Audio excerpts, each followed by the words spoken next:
Ven a jugar conmigo. Hace un tiempo una amiga y yo nos decidimos a hacer espiritismo por primera vez, ya que nunca antes nos habíamos atrevido a hacerlo. Llamamos a otras dos amigas para que nos acompañaran, ya que me habían dicho que probablemente con solo dos personas sería más difícil que pasara algo. Nos costó trabajo convencerlas, pero al final cedieron. Lo preparamos todo y un poco asustadas comenzamos a hacer la ouija. Durante la sesión, una de las compañeras a las que habíamos llamado dijo: "Ya me voy de aquí. Menuda tontería que es esto de la ouija". Nosotras nos asustamos un poco y decidimos dejarlo para otro momento.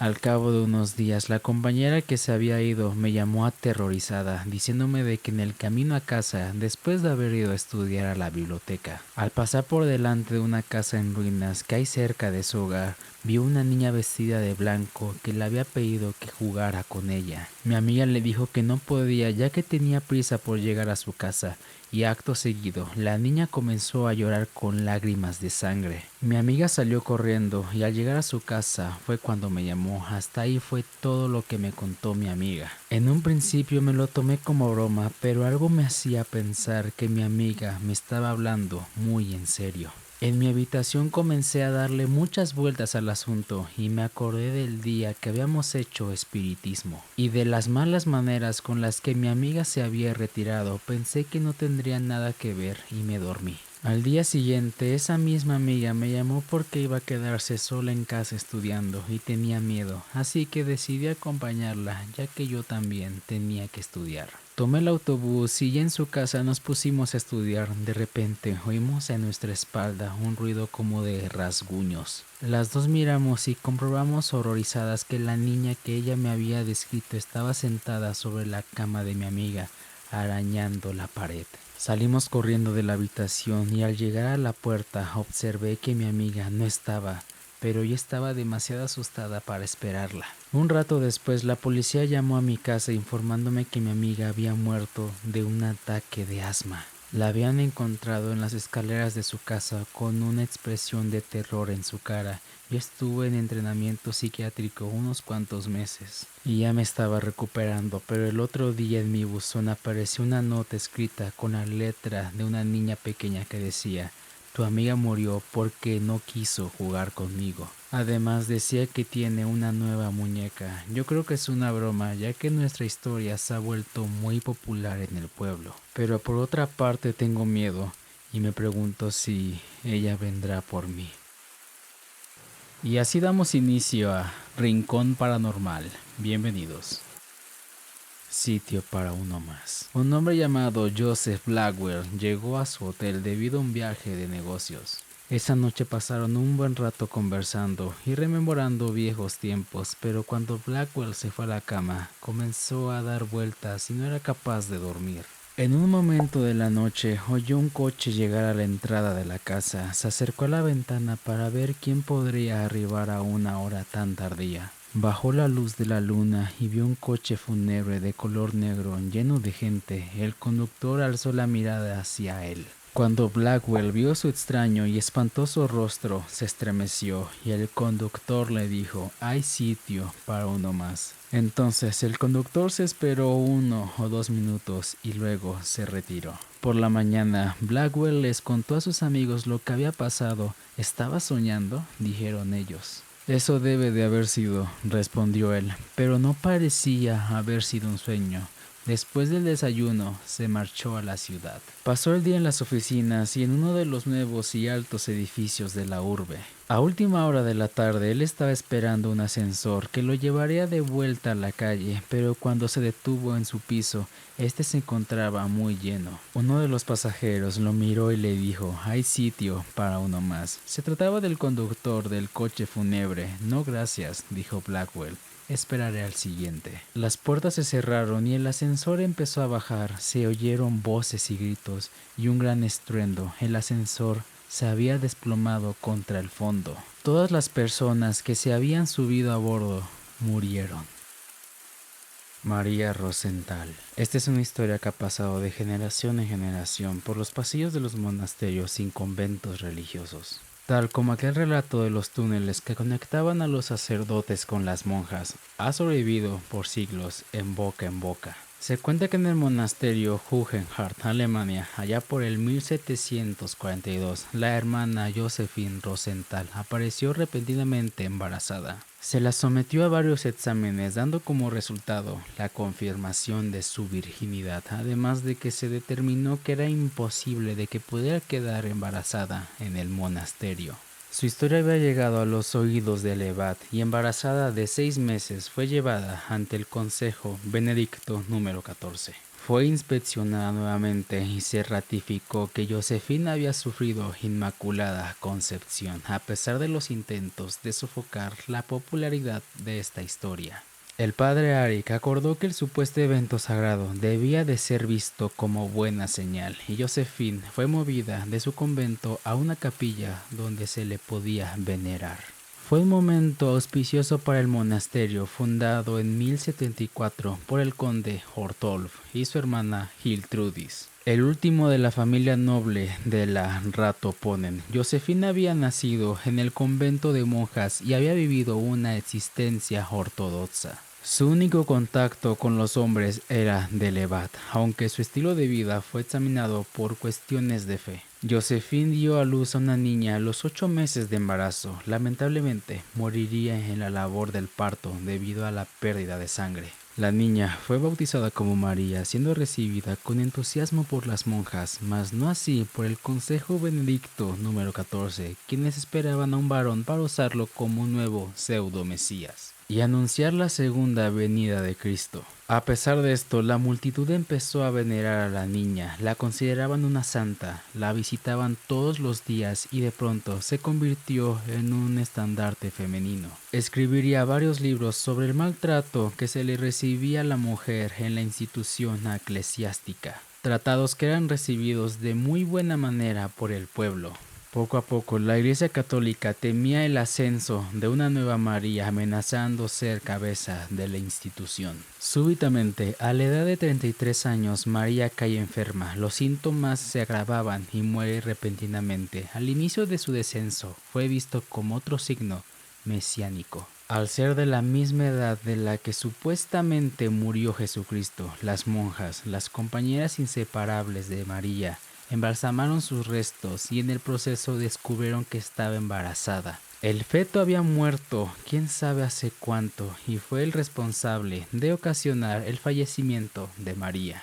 El secreto fue guardado y sus restos pasaron de generación en generación. Lo único que quedó de ella fue una parte de su cráneo colocado con un rosario en una caja de madera. Un vial de su sangre dentro de un pequeño recipiente de vidrio y acompañando al conjunto dentro de una caja de pan de oro, un mechón de su pelo y un fragmento de su segundo tratado religioso en pro de la mujer. Debido a la fama, sus restos fueron analizados tanto al inicio del siglo XX como en la década de 1950 y dichos estudios encontraron que sus despojos contenían desequilibrios hormonales únicos. María, al igual que su madre, había sido hermafrodita, capaz de autofecundarse espontáneamente y dar a luz, una condición extremadamente rara que pueda llegar a ser mortal. Un mito verdaderamente fascinante que bien podría explicar las inmaculadas concepciones de los tiempos bíblicos, una teoría más para la supuesta concepción de Jesucristo. Se dice que el cuerpo de María fue decapitado luego de su muerte a mano de los clérigos fanáticos conscientes del embarazo de esta, creyendo que fue obra demoníaca más que divina.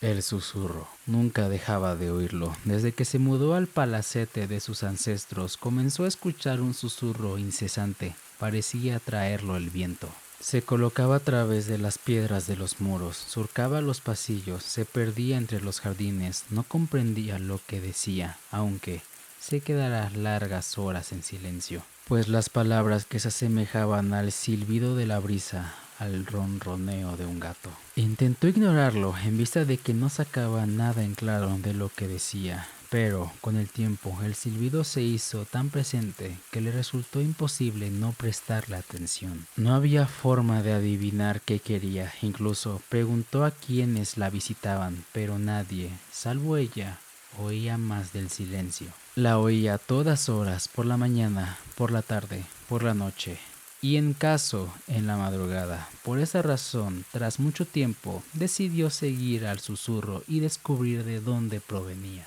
Todas las noches, cuando quedaba libre de sus quehaceres diarios, caminaba por los pasillos del palacete, atravesando sus alas, acercaba la oreja a las paredes para ver si el sonido aumentaba. Y de ese modo, poco a poco, fue determinando su origen. Empezó a escucharlo con más fuerza cuando sus pasos la llevaron a un largo pasillo lleno de cuadros en ambas paredes. Esa madrugada avanzó hasta que sintió que el susurro la estaba rodeando. Miró el cuadro que estaba enfrente de ella y con ayuda de una vela se dispuso a inspeccionarlo. No se dio cuenta que los ojos de la mujer del lienzo de atrás cambiaron. La miraron con ansia desmedida, con las pupilas dilatadas. Sintió un tirón de pelo que le arrancó un grito de terror. Alguien la estaba arrastrando hacia atrás, harta de vivir en un mundo pintado. El agujero del diablo. Soy un geólogo que trabaja en el Parque Nacional del Valle de la Muerte de Nevada. En el transcurso de los últimos meses hemos estado estudiando la formación geológica apodada el agujero del diablo. En fin, ese lugar siempre me pareció un tanto desconcertante. Tenemos una idea imprecisa de cómo llegó esto a surgir y de qué causa que haga lo que hace, pero hay algo más. Algo que está mal. El otro día enviamos al agua un dron submarino pequeño para ver si podía trazar el laberinto de sistemas de cuevas que sabemos que está ahí, pero que ha sido completamente inaccesible por décadas. El hecho de que un terremoto en China pudiera provocar que el nivel del agua aumentara sustancialmente en este lugar de Nevada nos hacía pensar que era mucho más profundo de lo que estimamos preliminarmente. El submarino comenzó a trazar los primeros 15 metros. Fue difícil agarrar una buena señal. El contenido mineral del agua era realmente inhóspito para los sistemas que estábamos usando.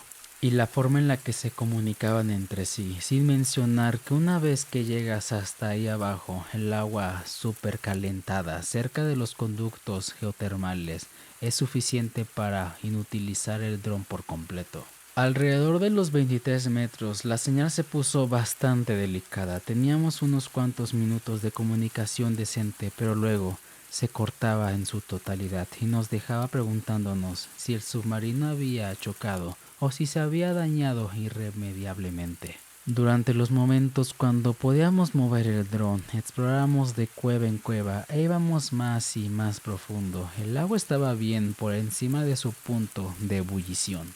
Y a medida de que la presión se incrementaba, la temperatura también. El submarino podía soportar hasta los 200 grados Celsius por un corto periodo de tiempo, y ciertas bolsas de agua se estaban acercando a ese máximo.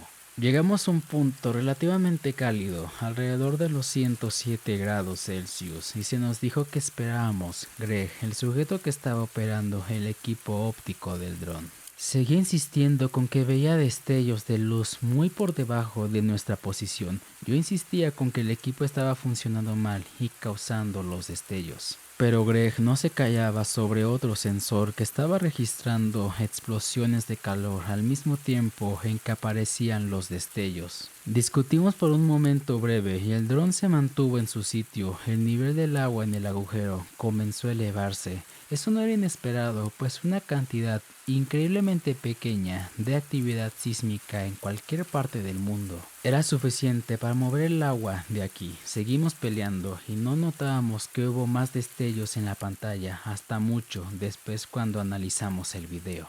Pero lo que finalmente nos sacó de nuestros respectivos berrinches fue la manera en la que el agua comenzó a cambiar de color.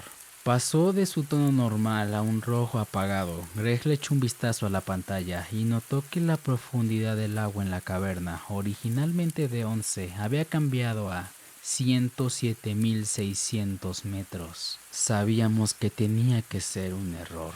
Aparecieron más destellos en la pantalla a medida de que el agua espumeaba y burbujeaba en la superficie, y luego la transmisión se cortó y se quedó cortada. Greg y yo analizábamos el video por la noche. Todo lo que habíamos visto estaba ahí y era igual de confuso. Pero entonces Greg vio un pico ligero en la pista de audio. Cuando la profundidad de la cueva pareció desplomarse hasta el fondo, Lo pasó por algunos filtros para amplificar la señal y aclararla y luego lo reprodujo. Lo escuchamos unas 20 veces consecutivas a pesar de haberlo oído perfectamente la primera vez. Decía, déjenme morir, déjenme soñar, pronto ascenderé.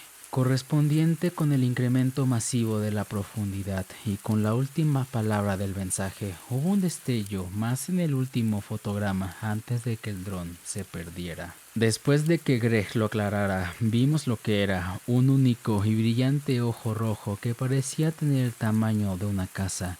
El tamaño de una casa de 107.600 metros de distancia. La estación de gas. ¿Conoces personas muy interesantes en el turno nocturno en una estación de gas? Bueno, no en general. Es una verdad a medias. Definitivamente existe una mayor proporción de bastardos raros o aterradores en comparación a los turnos normales, pero después de un par de meses en el trabajo, memorizas todos los arquetipos. Los muertos del cansancio en su ruta a casa, los rebaños de adolescentes ebrios con dulces, los drogadictos que gastan su mes completo de estampillas de comida chatarra, las mamás amantes del vino, las ratas del gimnasio, los alcohólicos en bicicleta, mendigando licor de Malta con $2. No toma mucho tiempo para verlo y he estado aquí por años, lo suficiente como para distinguir lo interesante incluso cuando sus estándares para lo anormal están por las nubes. Terminas con historias de lo inexplicable o inquietante. Comenzaré con la segunda. Una noche de otoño a las 3 de la mañana llega un hombre con un niño de 9 años, exclama un saludo poco entusiasta y apenas levanto la mirada de mi teléfono. El niño se encamina lenta y precavidamente hacia el pasillo de caramelos, mientras que el padre va enseguida hacia los refrigeradores de cerveza. Percibo a través de su lenguaje corporal que se encuentra en algún nivel de la escala de poco amistoso hasta molesto, hombros contraídos, pisadas enérgicas y sonoras. Suspiro, anticipando una discusión que he tenido muchas veces. El plazo acaba a las 2. No te puedo vender eso.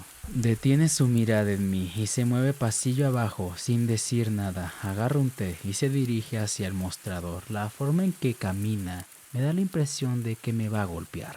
Me preparo y trato de desarmarlo con un diálogo monótono. ¿Cómo te va? Me ve con dureza con unos cuantos segundos incómodos y dice: un paquete de Marlboros rojos. Aliviado de que no empezara a quejarse o a regatear por una cerveza, le doy la espalda y agarro los cigarros y me sobresalto ante el grito: «Jack, apúrate niño, joder». Me doy la vuelta y veo más allá de él buscando a su hijo en el pasillo de caramelos, quien tiene una mirada al infinito sin realmente tratar de seleccionar algo. La primera impresión que me da es que las lágrimas que está reteniendo no son las primeras del día. Corro los cigarros y el té sin decir nada, esperando a que el asunto se resuelva por sí solo. A lidiar con la mierda que veo en un coche normal. He aprendido a no entrometerme, esta vez es en vano, pues lanzo un billete mugriento de $10 para su compra incompleta. Y no menos de 5 segundos después grita: «Por el amor a Dios que te apures». Esto es suficiente para frenar mi interés por el servicio al cliente. El turno nocturno es una dinámica interesante. Obviamente, se supone que debemos de tener la personalidad sonriente y egocéntrica. ¿Qué se espera de todos los cajeros? Pero también me encuentro solo y debo de emanar un aire de seguridad. Cruzo ciertas líneas y dejo de ser amigable. «Oye, relájate», le digo en voz baja. Se voltea hacia mí con la misma intensidad con que había gritado y contesta: «¿Qué dijiste?». Dale 2 putos minutos para recoger la barra de chocolate que quiere. Estás anulando el gesto de comprarle algo. Si eres imbécil o qué. Tú también te puedes callar el pico. Le digo que hemos terminado, aparto sus productos y le lanzo de vuelta su dinero. Mientras lo hago, noto que el billete tiene sangre encima.